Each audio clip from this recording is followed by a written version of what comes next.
So good morning, good afternoon, everyone. A very warm welcome to our webinar today with Kimberly Pung from Master Connection Associates, looking at prospecting essentials to fill your pipeline.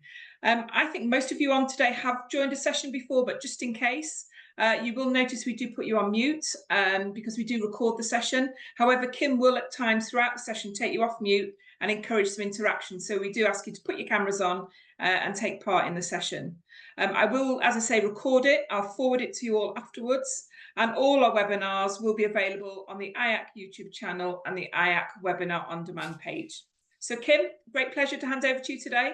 Thank you. Excellent. Well, very good. Thank you so much, Kate. And thank you for the couple of you that joined. We had a pretty long list, so they must have got pulled away to something else today because prospecting is such a big thing. But it leads me to maybe my very first and most important point about prospecting is that we should be blocking out the time to do that. And so I think we all get pulled away into operations, into crises, into meetings, into operations. Sometimes we get pulled in all those different ways. We get a lot of leads coming in, and it seems like there's never enough time for prospecting. So I applaud the three of you for making the time today to take an hour to really think about what are some essential things we can do to be more effective in our prospecting efforts.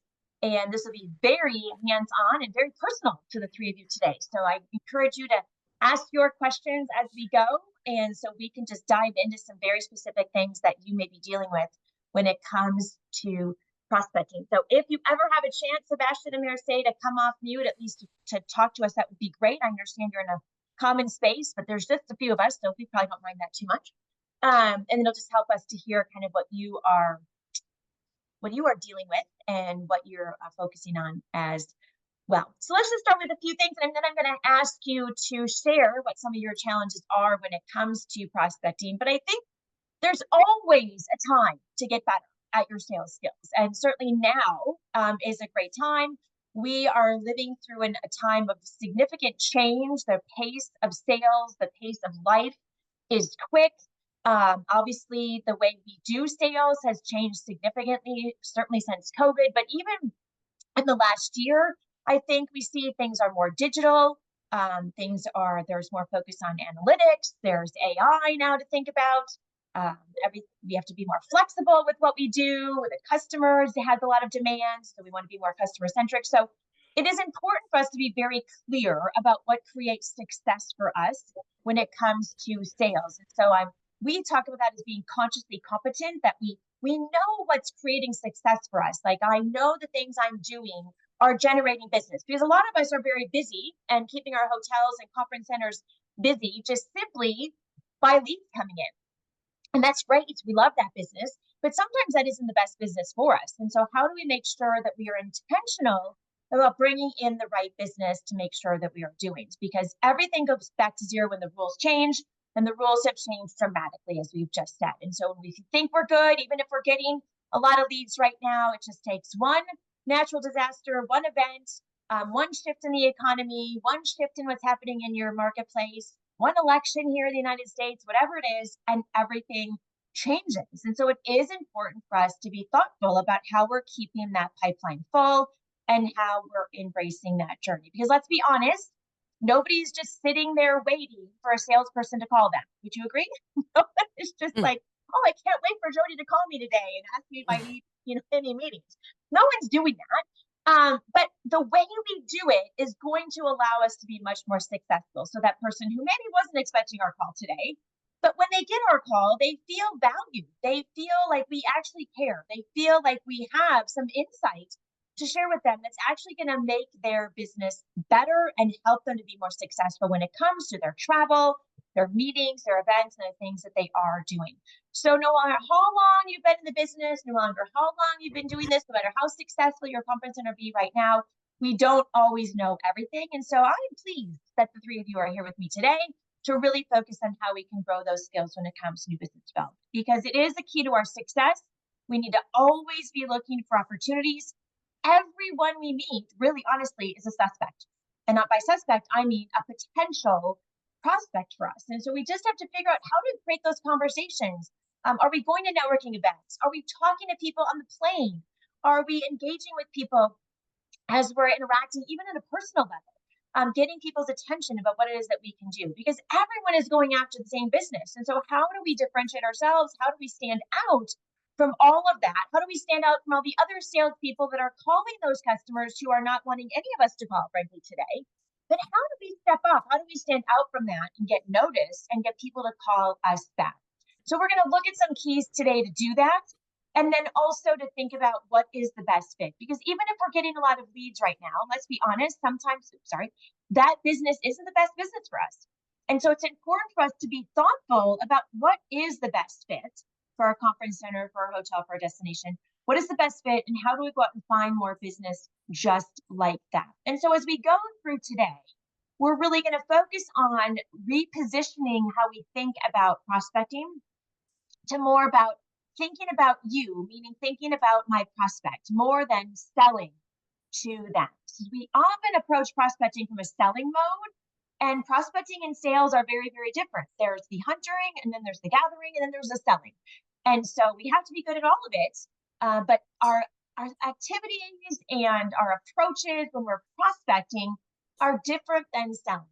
Oftentimes we start selling far too quickly in the prospecting stage and then find ourselves not being successful. So when we look at prospecting and are reaching out as thinking about you, meaning I have ideas, I have insights, making that customer actually really glad that we did call them today so that we can be more successful. But it is about going out and finding that business and not just waiting for that business to come to us. And then so as we go through our time together in the next 50 minutes, I want you to think about two things. I'm not going to ask out loud, but I just want you to think about, what are you doing to currently increase your visibility? What are you doing to put yourself in the places where your customers are? Whether that's online, whether that's in social media, whether that's in the networking events that you attend, whether it's in the trade shows that you go to, whether it is just in how you're staying visible with your current customers. What are you doing to be in the places where your customers are? So when we think about some of the best customers that we have that are coming to our conference center right now, what is that profile? How do we go out and find more like them? How do we put ourselves in a place to be visible in those places where those customers are? So that's question number one. And as we go through our time, we're going to think about and identify different ways that we can increase that visibility. Then two, and even more importantly, what are the compelling reasons that anyone would want to talk to you? What are they? If we don't know what those are, how are we expecting the person that we're reaching out to be excited and to think our message is compelling? So I go back to it again. There's really no customer out there today that's probably thinking, I really wish that a salesperson would call me today. But when we do we have something compelling that makes them want to talk to us? And that's what's going to create our success when it comes to prospecting, comes to reaching out, is that we have a compelling message, we have insights, we have solutions that quickly get the attention of the person that we've called and quickly get them to say, I want to keep talking to her. I don't want to get off the phone. I'm not trying to, how do I quickly get off? But rather, I'm really curious about what Jody has to say today. And I want to hear from her what it is that they have to do. So let's just quickly hear from you. And since there's only three of you, this should be very easy. And if Sebastian and Mary say you cannot come off mute, I understand. Just go ahead and put this in the chat. But Jody, you can certainly come off mute and just chat. It's just us, What are some of the challenges that you are facing when it comes to prospecting? What's hard right now? Why did you sign up to come to this webinar? What do you want to learn that's going to help you overcome some of those challenges? So Jody, you want to go first? Sure. Oh, you just muted yourself. Okay, sorry. I wasn't sure if I was muting or unmuting. I mean, for me, I'm not really in the prospecting role necessarily, so I'm just looking to learn about it. I have been prospecting, but just on a very low level at this point. So yeah. So what is your role currently then, Jody? What? It's mostly incoming, like handling the incoming leads and taking it from there and providing exemplary customer service, obviously the follow-up, follow through, that type of thing. Yeah, in terms of my prospecting, it's so far been limited, but we are doing a trade show in August. So yeah, so I think this seminar will be helpful for me to help differentiate our product. Excellent. Well, we can talk specifically about what you can do to be prepared for that trade show. And then just in general, I think as you continue to expand your skills and hopefully your role, then you'll have some good insight as to how to be more effective with the prospecting. So, all right, Sebastian and Marseille, do you have a chance to come off mute, or do you want to just type in the chats what some of your challenges are, or why you joined today and how we can help specifically? Sebastian says, having clients on the phone is a challenge since few years. You must have built a strong relationship with them to get them on a call. I'm not really in the prospecting process, but I'm calling all my clients since year. So I'm thinking you're saying you're not necessarily prospecting, but it sounds like you are reaching out to people. You can give me a thumbs up or down. You are reaching out to people. And so trying to get them on the phone. Is that kind of your biggest challenge? If I can read through the lines there? Yes. All right. Very good. And Marseille, is it the same for her? And please tell me if I'm saying her name correctly. I'm just making a big guess, actually. Anything else that's on her? Oh, thank you. Very good. Anything else that's on your mind, Marseille, that we can help to address?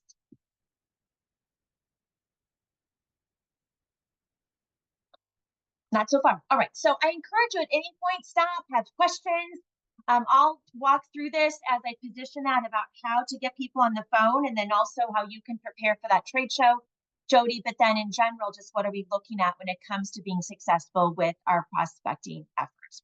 So the first and most important thing we want to consider when we're prospecting is, where are we looking for those prospects? So we're going to dive in specifically as to resources that we can use to find prospects. But traditionally, we're looking at 3 different buckets of potential clients for us. So we can generate new business from existing business. And this is actually the shortest and least expensive sales cycle for us, because we already have some relationship with these people. So think of it as the path of least resistance. And so one of the most important places for us to start prospecting is to look at our existing accounts. Look at those existing accounts and identify what more business do they have for me. And so traditionally, about 80% of your business comes from 20% of your accounts.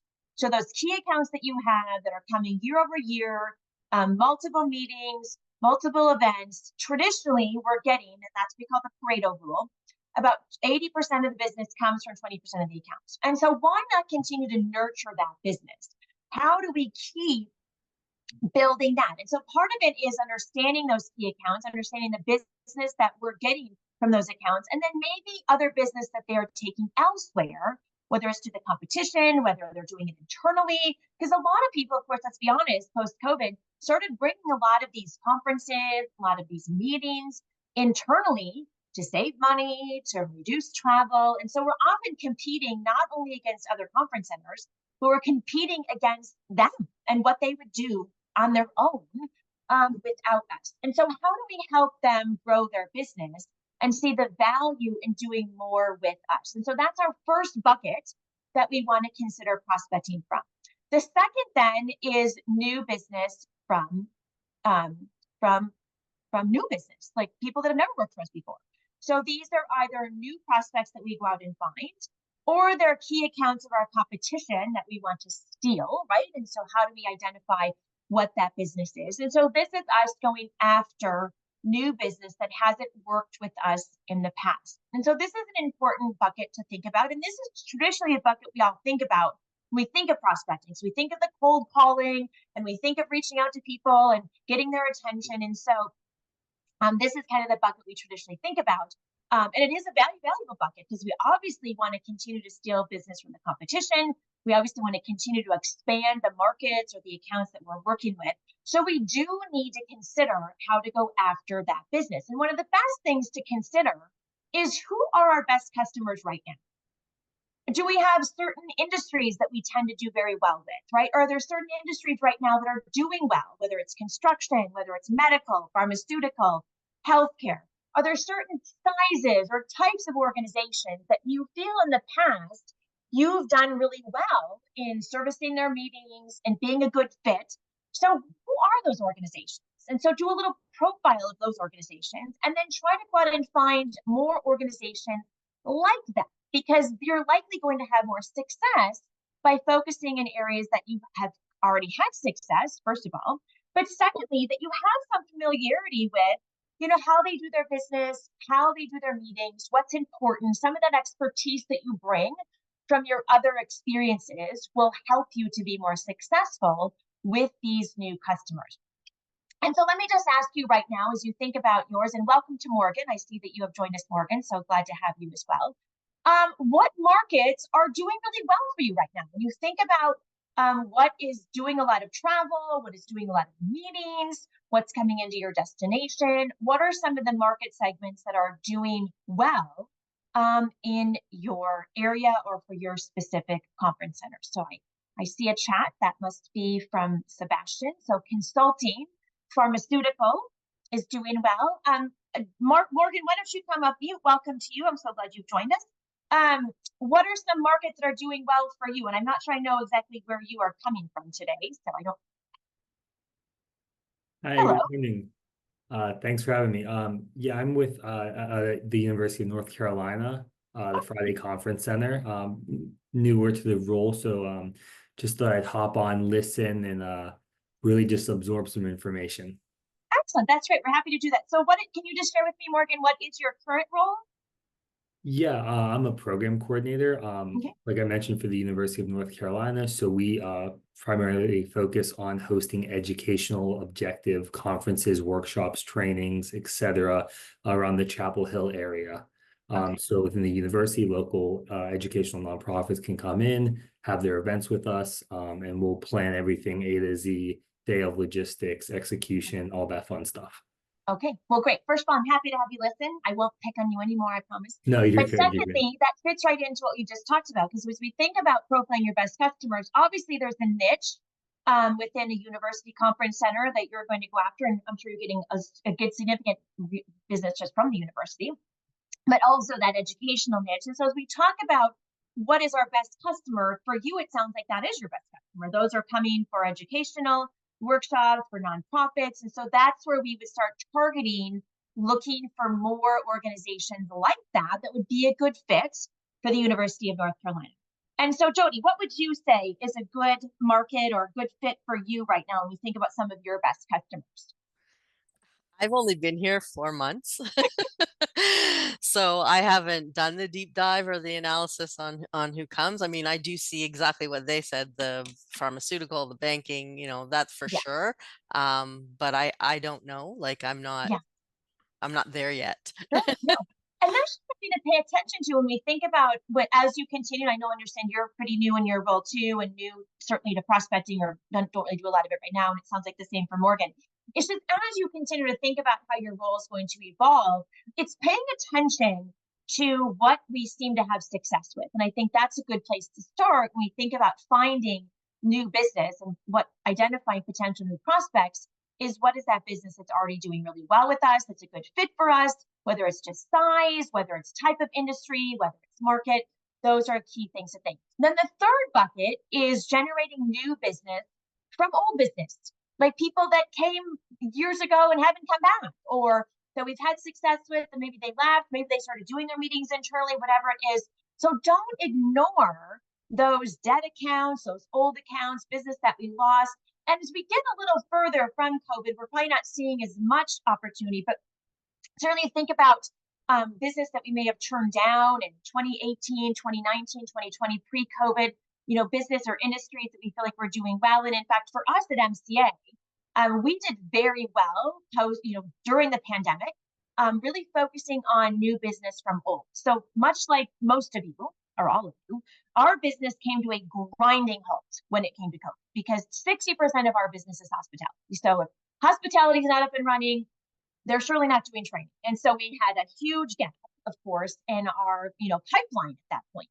And so what we did is we went back literally A to Z through our database, which is called ACT. So whether you use Salesforce or other CRMs, ours is ACT.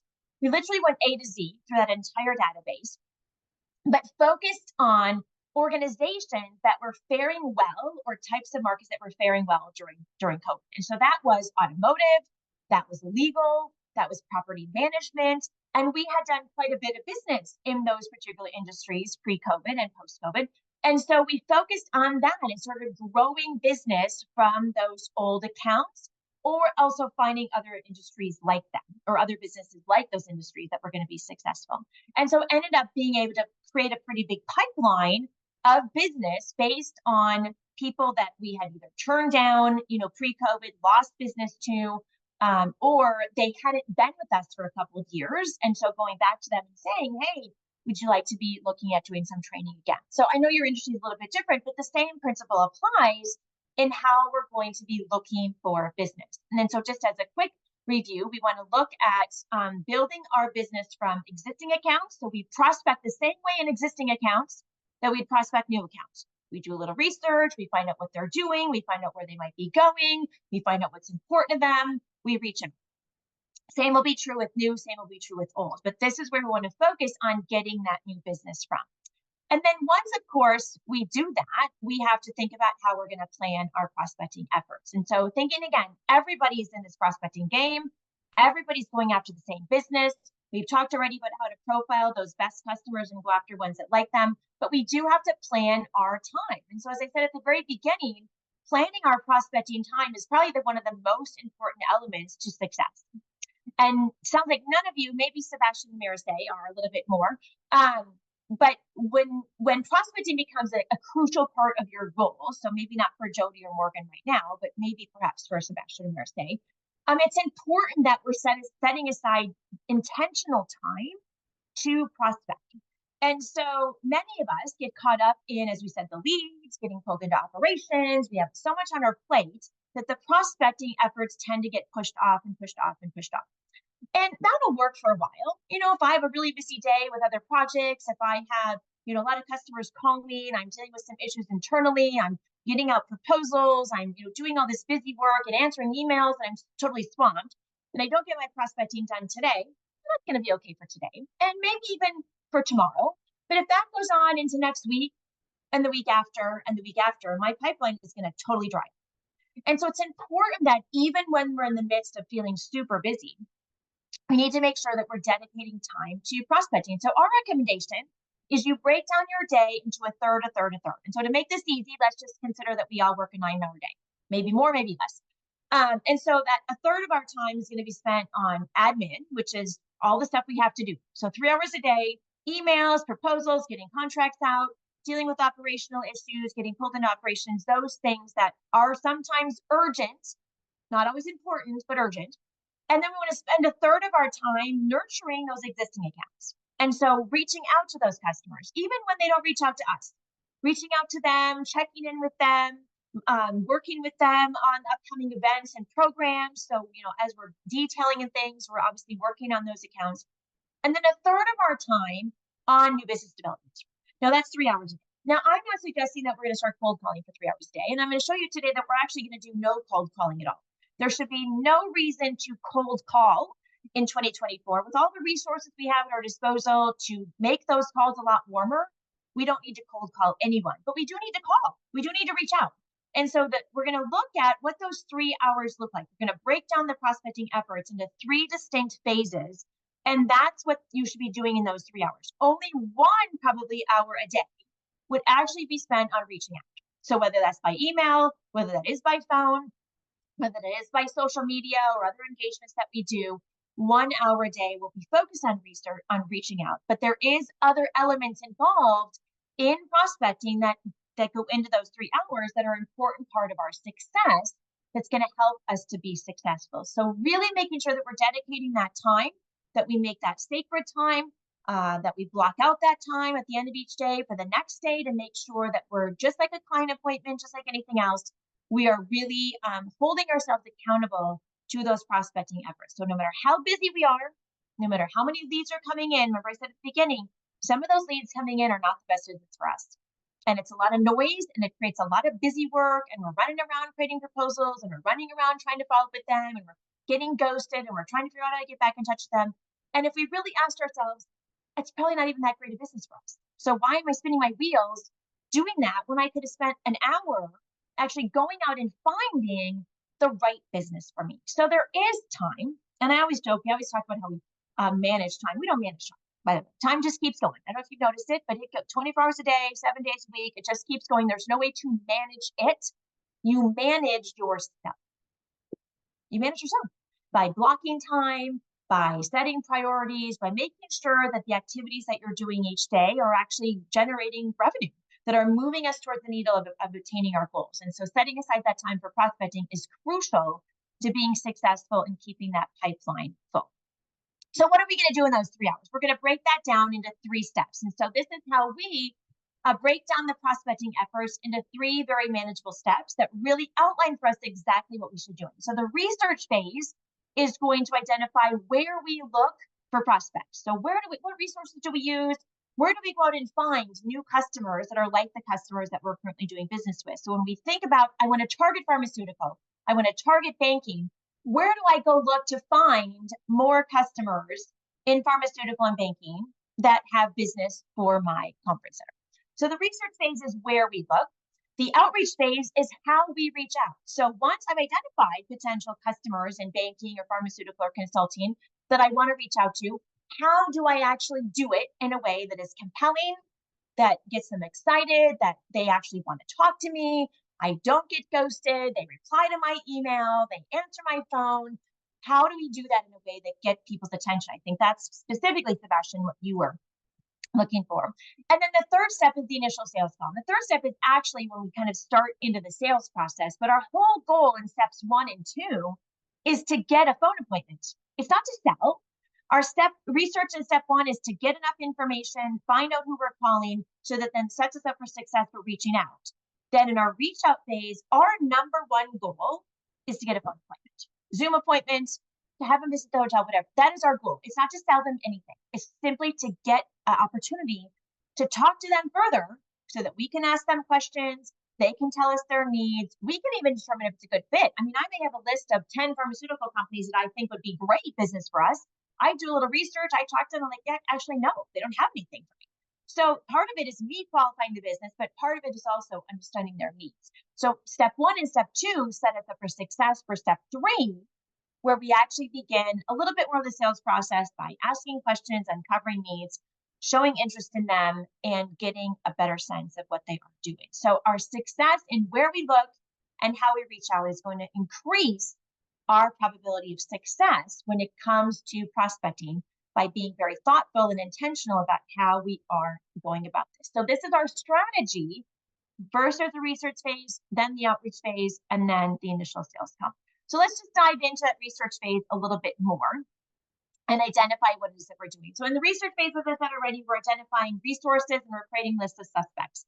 So I'm going to go online. I'm going to do maybe a Google search of pharmaceutical companies. I'm going to maybe go to LinkedIn and do a search on, meeting planners in pharmaceutical or banking, whatever it is, creating lists from associations, going and just looking in my local area, what those are. So using all those resources I have to identify specific customers that I want to reach out to. So if I'm targeting those markets, I target my search and my research around them. I want to find more pharmaceutical companies, more banking companies, more consulting companies, and in your case, Morgan, more educational, nonprofit types of organizations that are going to be a good fit to bring business and meetings and seminars to the University of California. So that is my goal in the first step, not to call anyone, certainly not to book business, but simply just to get the names of the people that I can reach out to. So I dedicate maybe 1 hour in a day to just research. I'm Googling, I'm going online, I'm using internet searches, I'm using some of the other tools that we can share with you in just a moment, or some of the tools that you're already using, but that's going to help me create success. All I want to do is get names, and then there's going to be one more step that I'm going to come back to, because we want to find out a little bit about them before we call them. So before we get to step 2, not only do I need to get their name on a list, but I need to find out something about them that's going to make my reach out a little bit more compelling and interesting. So I'm going to come back to that in a moment, but let's just talk about, and maybe specifically Sebastian and Maricé, because I'm assuming that you are doing more proactive prospecting than perhaps Jody and Morgan are. But where are some of the places that you're going? What are the resources that you are using to identify new prospects? So if you're focusing on consulting, pharmaceutical banking, or anything else at this point, what resources are you using to find new prospects? If you want to share that with us in the chat.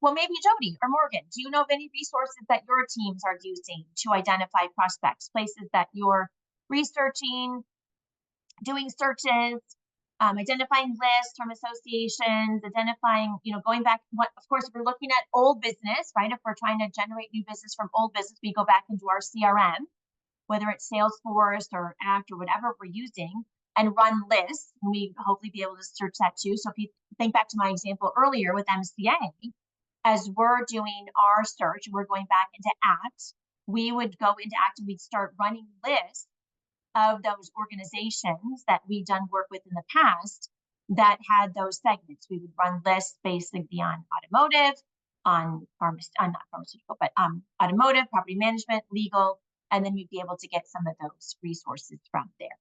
All right, well, if you have a chance, you can, here it was Morgan. References are our biggest source of new business. Excellent. Being the University of North Carolina, we have a great reputation and can play into that. And that is one of the most important resources for new business, is any references that you can get. We have to be asking for referrals all the time.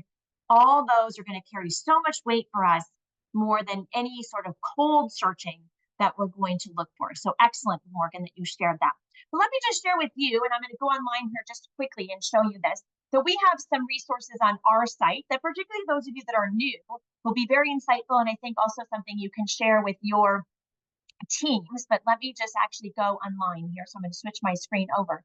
I'm taking you to our website, which is masterconnection.com, and there's no S at the end of that, so masterconnection.com. And if you go to, this is our main page, and if you click on free resources, you'll see a drop-down menu, and you want to go to technology tips for prospecting. And when you click on that, it's going to bring you to this incredible list of free resources to use with your prospecting. So we have assembled a number of websites, tools, resources. Some of it's broken down by type of business, so like association, international. Some of it's by actual segment, so law firms, automotive, biotech, marketing. And these are sites that'll help you do research in each of these areas. So for example, some of it may be simply just getting a list. So for example, we use martindale.com. So martindale.com is a law firm site. I'll just click on it quickly to show you what it is. And so what we do with martindale.com is that we can actually run lists of practice groups, law firms, by city, by type of firm, by size of firm, whatever. So we can actually do that. But also it allows us to just be in the know about what's happening within the legal industry. In fact, we've actually joined the American Bar Association. We are not a law firm, but we joined the American Bar Association because we do a lot of work in law firms, and just having an understanding of what's going on in their world helps us be more visible with that. One of the questions we asked at the beginning, but also helps us to speak their language, talk about things that are important to them, all of that. So martindale.com will do that. But if you look at this, and a couple one I just want to highlight specifically, there's a great site. Let me just go, it should be closer to where I thought. There's a great site that we use called 10 times, and it's literally the number 10 and then times.com. And you can run, which is particularly good in all of your business with conference centers and bigger venues. You can run lists of upcoming meetings, conferences, conventions that are coming to your area. You can look at meetings, conferences, conventions that are happening at competitor venues, and you can start getting lists of things there. Now, it should be here somewhere. Oh, that's not it. But if you just go to 10times.com, that's a great site. I'm just going to click on it for you here quickly, but I just can't seem to find it. Anyway, so that's a great one, particularly in your industry, that you can help search existing meetings, existing events. And what you can do from that, of course, is find out when they're having their next event. Do they have it annually? And you can start drawing business from that a certain location as well. There's another great one here when you look at some of these sites here at the bottom and verifying names. Hunter.io is a great one for finding email addresses.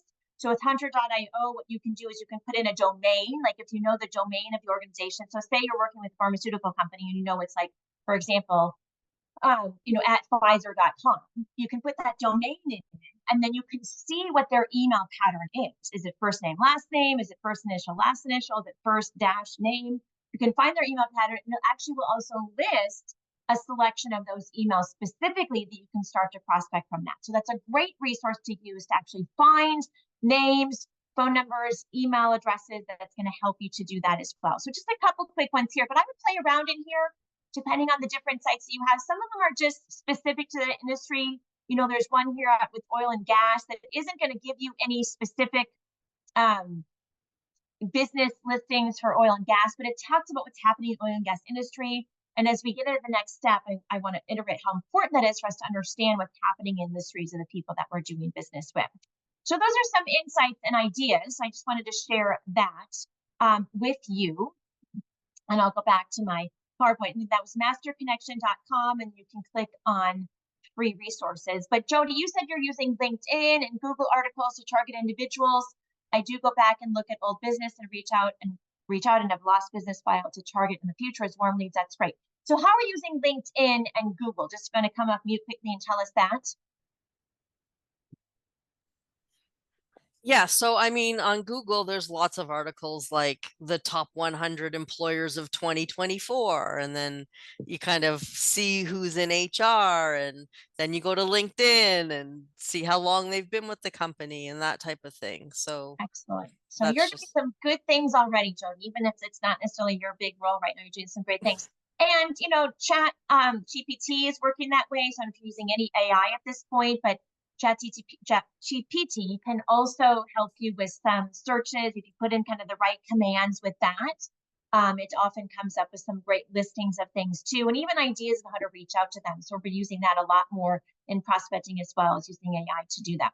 But the goal is in that step one, I'm identifying lists of people to reach out to. So like Jody said, top 100 organizations, top employers, whatever it is. I look at that list of 100. I'm certainly not going to call every single one. I'm going to do a little research, find out if I can find contact names with them, maybe find a little bit about the organization, see if it's feasible that they would have business. If any of you have like a tool like Noland or anything else that gives you past history, you can look them up to see if they have done business, where they've done it, those types of things.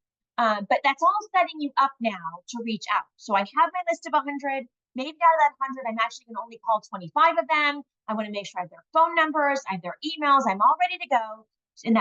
So that when I dedicate that next hour, today or tomorrow, to actually doing the reach out, I can just call, one after the other. I don't have to stop and look something up. I don't have to stop and research. I segment my research out for an hour. I spend an hour researching to prepare myself to make those calls. And so that's my pattern over the course of 4 or 5 days. I spend an hour researching, set me up for an hour of prospecting calls. I do that reach out for an hour, maybe an hour of follow-up, and some of the things that we're going to look at today. So our goal in step 2 is to reach out, to have compelling reasons to get these people to talk to us and to get that phone appointment, not to start selling, but to get an opportunity to say, hey, I'd love to meet with you to talk further about your needs. I think there's a good fit for us here, and to have that phone appointment. But that reach out is very important. So the research we've done is set us up for success to get the right people.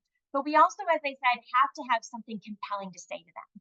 So part of our research is finding out something unique about them. We want to know something about the customer to make that reach out more interesting, to make them feel like we actually care about them. Remember at the beginning I said we're positioning our prospecting as thinking about you, not selling to you. So what can I do for that? Why do they want to talk to me? What are those compelling reasons they want to talk to me? I got to be clear and succinct that I have value to them.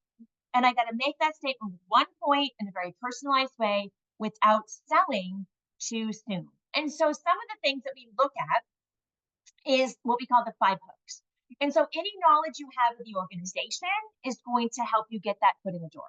Any knowledge you have of the person individually that you've researched and you found out, we're going to help you get that foot in the door. Any knowledge you have of their industry. So again, if you're focusing on pharmaceutical or you're focusing on banking, if you know something like if there's trigger events that are happening in those industries, using those as you reach out to say, I understand in banking, this is happening, it's going to make your reach out much more compelling. And then any new offering, any new person, for example, a promotion, a package you're running, a new renovation that you have that you're announcing, whatever those things might be, or just yourself as the new person. So these are those big hooks that as you use them in your reach out, are going to make your messaging much more compelling. Now you see referral is the fifth one. And as we talked about with Morgan already, how important those references and referrals are. Because if you call someone and say, hey, Sam told me to call you, you're likely going to get an answer from that person. And so those referrals are really going to be that best hook to get you in the door, what you're going to do.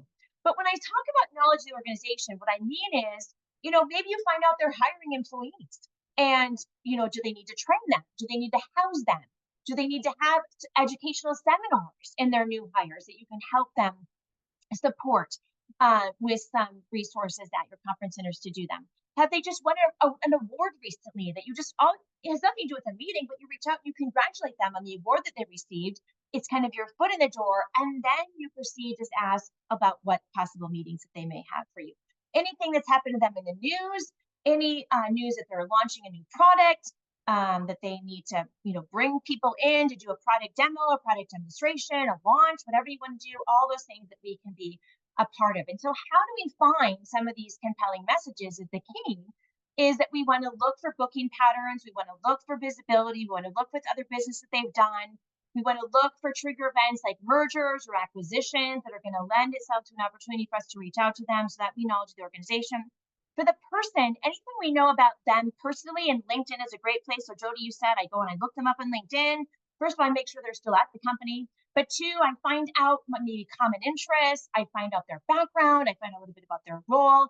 And I use that information as I reach out to get their attention. In fact, we came across a study of a call center in Florida that did 1,000 just traditional cold calls, knew nothing about the company, knew nothing about the person, just basic telemarketing, call. And then they did a second set of 1,000 calls. And the only thing they said different was, I understand we share a common LinkedIn group. And so on LinkedIn, of course, you can be a part of groups, hospitality groups, travel groups, most industries have a group that you can join on LinkedIn. That's the only thing they said that was different. I understand we share a common LinkedIn group. And their appointments they got from those calls increased by 70%. So knowing something about the people that you're calling, whether it's about their organization, whether it's about the person individually, whether it's about their industry, things are going on in their industries, or you've worked with similar industries in the past. So if you have worked with a lot of pharmaceutical or banking, you can use that insight to hook them, to get them excited. And so those are the types of things that we're doing. And we want to build those messages then into our reach out. And so we want to look at what we call the ABC rule. The ABC rule in our reach out is we want to grab their attention first with something about them, not about us, something about them. We generally start with, how are you doing? I hope it's, we start with all these niceties, which are nice, but they're wasting a lot of space and a lot of time. Like we only have 100 words generally to get their attention and to get going. So start with something about them. And I'll share some examples with you in a moment that'll show you what that looks like. Then be focused on what you can do for them. So have insights, have something to share. You know that they're going to be doing this product launch. Then what can you do to help them with the product launch? How can your conference center or venue be the right place for that? What can you share about what you have that would be a great place for them to do that product launch? And then C is, what do you want them to do? So often we say, oh, well, I look forward to hearing from you. Well, I guarantee if you say, I'll look forward to hearing from you, you're never going to hear from them, right? You have to ask for what you want. So what do you want? You want a phone call. So when can we talk? And when is a good time for us to do that? And you want to position both your voicemails that you might leave and your emails that you might leave with that same model. Have something that's going to get their attention, find what their problems might be, do some research, create that sense of urgency. Same with our voicemail or our emails. We start with a great attention-getting subject line, but really that first sentence in the email has to get their attention, because most people on their email have that preview, so they can see that first sentence. You want to get their attention right away. If it's all about you, hi, my name is Morgan, I'm just reaching out, boom, gone. They're going to delete and it's over. If it's something about them, like I just noticed in an article I was reading that your company was featured, then they're going to want to read further. And that's what we mean by getting their attention right away with something about them. Then tell them in a very brief one statement what you think you can do for them, which is why you're reaching out. And then what do you want them to do? So breaking down those emails like that. And we say, keep it short and simple. Your emails, and I focus on emails a little bit more because I think that's how most of us are reaching out. 1,000 words or less. It should fit on a smart screen phone. And why I say that is because most of us are checking our emails on our phone. In fact, I would bet that the majority of you roll over in bed in the morning and the first thing you do is check that phone. And so you're scrolling through and you're kind of prioritizing your day, or prioritizing is who you're going to respond to based on what you quickly see. So we got to get their attention right at that moment and have something interesting that's going to compel them to want to open that email and dig in a little bit more and actually call us back. So let me give you some quick examples of what this would look like as we use this ABC rule for doing some great reach outs. I just need to move some of my windows around here so I can actually see my screen. So first of all, good afternoon, Stuart. After spending some time on LinkedIn yesterday, I noticed that your company, ABC Partners, recently merged with your largest competitor, XYZ Brands. On behalf of Dolce La Hoop, congratulations. One short paragraph, something about them that you read, that you researched, that you found out in your LinkedIn searching, that's getting their attention. That's A. B. Now seems like a crucial and exciting time to bring these two teams together.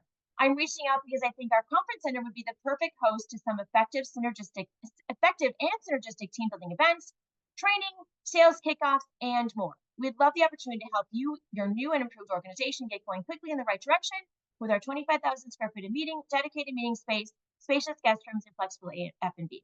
Now, that may be even more that you need to say. You really just need to make one point. This is not the point to start adding a bunch of fact sheets, a link to our property, or a link to our conference center that tells everything about them.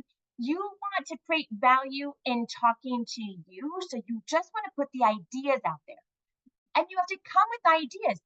They're so locked up in the merger right now that when you call and say, do you have any meetings? Like, I don't really know what we're going to do with that. They don't have any ideas. But now if you come with ideas to say, hey, you might need some team building events to bring this two team together. You might need a training. You might need a kickoff. I'm putting ideas in their mind that hopefully are going to start them thinking, yeah, we probably need to start thinking about some of those things. And then they see value in what you're doing. So a key part of that reach out is how we're doing that. And then the C, don't forget the C. The C is, now that I'd love to jump on a brief call this week to see how it can be of assistance. Let me know how Thursday afternoon works for you. I'm looking forward to partnering with you and a new team. So again, don't just say, I hope to hear from you, or I look forward to hearing from you, because you never will. But if you ask for a specific time, you're going to be much more likely for them to say, gosh, Thursday didn't work for me, but how about Friday? Or they'll say, yeah, Thursday works great. How about 2? And then you'll get an invite sent and you'll be on your way. So let me give you 2 more examples and then we'll start to wrap up what we're looking at, because it's so critical for us to use these examples to think about what we're doing. So here's another one. Dear Joanne, I read your recent LinkedIn post about the success of your annual meeting you just hosted in San Diego.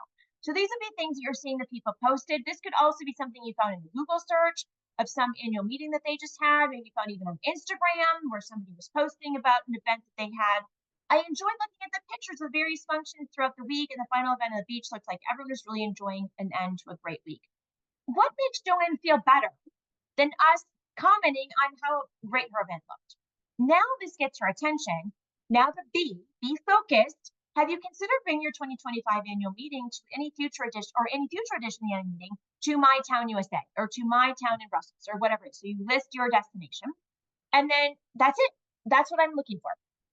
Joanne, I'd be pleased to connect with you and discuss your future plans for the annual meeting and how my venue can meet your needs. Are you available for a call this week, perhaps Thursday? And then there we go. So A, get their attention. B, what do you want? What can you do for them? And C, what do you want to happen next? Very key in what we're doing. The last one is a referral. So much like we talked about with you, Morgan, about references, this one is based on a referral. So good afternoon, Sandy. Your name was given to me by Elizabeth Jones. She specifically said you might be interested in talking to me about your transition to more hybrid events. Our conference center has been leading the charge with hybrid events for the last 5 to 6 years.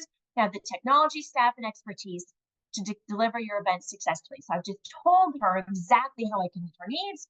And then I'd like to talk to you. I'd like to talk to you about your future needs. Are you available on Thursday this week for a call? So you want to be very deliberate, very specific in your reach out, that your goal is to get that phone appointment. Your goal is not to sell. Your goal is not to tell them everything about what you can do for them. It's far too early to send attachments, menus, fact sheets, AV lists. First of all, most people aren't going to click on an unknown link. They're not going to click on unknown attachments. And if you do so, you're kind of leaving it up to them to figure out the value of what you can bring. You want to just hook them enough to get the conversation. You want to be the one to talk to them. You want them to see the value in having that conversation and building that relationship with you. So finding those value-added attention getters is what's going to help you to create success and to do that, to have confidence, but be empathetic to their needs, empathetic to what's going on with them. Don't let no get you down, right? You're going to hear no far more than you hear yes. And so you may have 25 calls in a day. You may get maybe 10%. You're going to get yes, and that's going to be 2 or 3. So it is a numbers game. It is all about doing more and getting more from that. Sometimes you just have to get to maybe. So if not now, how about in a couple months? When should I reach back out to you? All those things are going to help you to create a little bit more success in what you're doing. But no does not mean never. And I think that's what we want to consider as we move forward is we have to be persistent. We have to keep following up. We have to keep showing them the value of what we can do. So don't give up too quickly. In fact, it takes generally 6 to 7 touches before a prospect becomes a prospect, like before that person actually becomes potentially someone we can talk to. But in fact, I think the number's far higher. In fact, we did a little internal study and one of our best salesperson last year kind of tracked how many touch points it took before she actually got them to finally have, not buy, just have a phone appointment. And it was closer to 12 or 15. So most of us are giving up after 2. And so it's important for us to realize that it is important for us to keep going, to trace the conversations we've had, trace anything we found out so that we call back next time. We can remember what we said, we can remember what they said to us, and so we can constantly be in the know.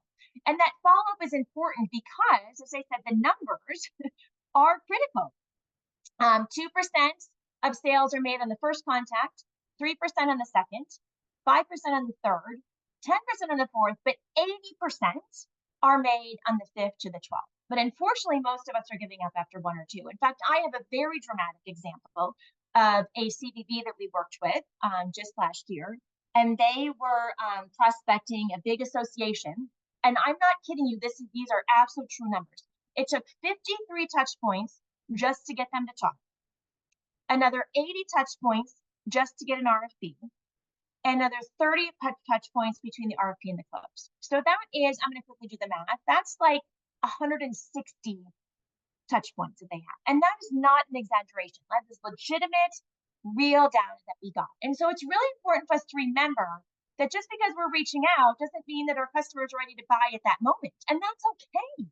Part of it is just building the relationship. And the more intentional and the more intelligent we sound when we reach out to them, the more likely we're going to get a response, or somebody that's in a couple months going to be more willing to talk to us because we reached out in such a positive and professional way the first time. So at any given time, only 3% of your market is actually buying. 56% are not ready. 40% are poised to begin. So if not now, maybe in a couple months, maybe next year. I mean, we've had customers that we have prospected for well over a year before we finally got them. And sometimes they're like, gosh, thank you so much for continuing to follow up with us. We just got really wrapped up in another project. This was always important to us, but we got distracted with something else. But I'm so glad you kept reaching out to us so that we could indeed move forward. So it is important for us to remember that a big part of our success is just the numbers. Like, we start with the 100 list, we reach out to maybe 25, maybe out of those 25, we get 2 to call us back.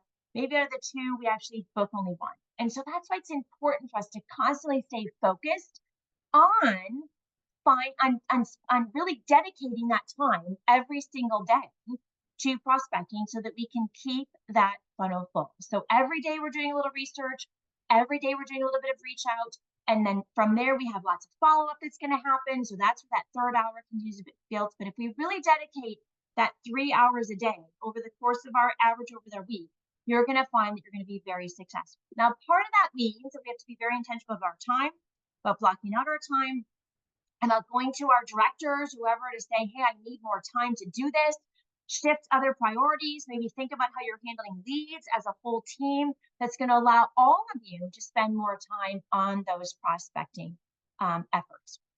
So my sort of suggestion to you as you leave today is to go out and create a prospecting list. To go, even though some of you are really new at this, go out and make a list of 10 existing clients, 10 current customers that you know have potential to grow or potentially have potential to grow, that you can start working an active prospecting list from. Then identify 10 new clients. So go out and use some of those resources to identify some new customers that you haven't worked with before that you can put in that prospecting list and start working through. And then 10 old customers. So back to that CRM, you know, Jody said she was doing that, where she's kind of creates that really nice warm lead, where she's able to go back and look through people that they've worked with in the past, maybe turned down business, maybe haven't used in a while, and that creates a good prospecting list. And then start 1, 2, 3, what you're doing. Start reviewing the 3 steps. Like, I take those lists, I do a little research on the existing clients, I do a little research on the new clients, I do research on the old clients, find out where they're at right now, find out anything I can about what they're doing, find out some information about them that's going to help me create that compelling message. And then I just simply follow those 3 steps. So it is about doing your homework. It is about having confidence. And I think having that information, the research that you've done, gives you confidence to be able to reach out. And then when you do reach out, not everything that you can do for them, just one thing, because if you got to reach out 10 or 12 times, you're going to have something new each time you reach out to them to make that compelling. So if you're saying the same thing to every single one that you're reaching out to, then your reach out is not personalized and not customized enough. So we have to find ways to use that research, do that homework to make our reach out more compelling, make our research, make our reach out more insightful, that we're coming to those clients with ideas, and then ultimately, of course, requesting that phone appointment. All right, so any questions before we go? I know we're right at the end of our time together today, so I'll just take down the screen. It looks like Sebastian maybe has to jump off, but any final questions I can answer about how to be more effective with our prospecting and keeping that funnel full.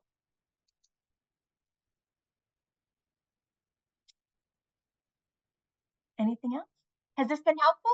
Thank you for joining too, Janae. I wasn't able to acknowledge you as you jumped in there a little bit late, but hopefully you were able to get out of this what you expected as you joined our session today. And as Kate said at the beginning, this has all been recorded. It'll go onto the IACC YouTube channel. It's also accessible, I believe, through the website. So it's been a great pleasure. Thanks for the 5 of you that stuck with us, and hopefully you got out of it what you hoped to, and some new insights, especially those of you that are very new in your role. So take care, good luck, and if you have questions, again, I'm happy to stay on for another minute or 2. So as people disengage, I'll just stay here until needed. Thanks, everyone. Have a great day.